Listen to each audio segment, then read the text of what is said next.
So Aschenbach's health was not okay and he decides to leave Venice. And after reaching the railway station, he comes to know that his luggage was wrongly checked for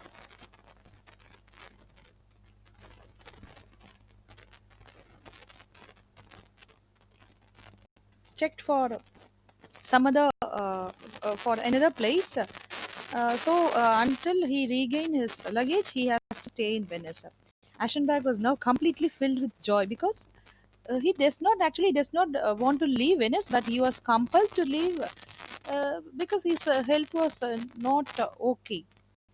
So he returns to the hotel, relaxing in his room that afternoon. Aschenbach sights, he sees a Tazio through the window and realizes that the boy has been the reason for his reluctance to leave Venice. He understands that.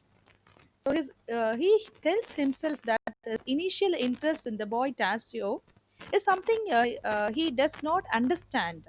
He thinks that it could be some pure artistic beauty. So he says that the boy Tazio represents pure artistic beauty. And at first, Aschenbach believes that he can admire this beauty dispassionately from a purely intellectual, aesthetic standpoint. Later, he tried to convince himself that he desires the boy only as an inspiration for more of his principled, dignified writing. But by the end of the novel, however, Aschenbach will admit to himself that beauty and art, as represented by Tazio, both are corrupting. And he decides, as we said, he decides to stay in Venice. He continues to see Tazio constantly. So this is the change. He decides to meet the boy, little boy, every day. So that is his business now. Actually, his business is to complete his work. But now he has changed his business and he started to follow the boy wherever he goes, and he spends hours each day on the beach.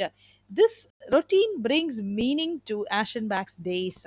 He worshipfully studies the most intimate details of Tazio's physique and movements. He feels he is gazing at beauty incarnate. A vision also comes to his mind of Socrates wooing Phaedrus. So Phaedrus is actually a work written by Plato. In that work, Socrates, an elderly, ugly man, will try to seduce young, beautiful boy Phaedrus. And suddenly, this vision comes to Aschenbach. So now the elderly, old, ugly man Socrates is Aschenbach, and Phaedrus is the little boy. And he was no suddenly this vision comes to him, and he feels happy.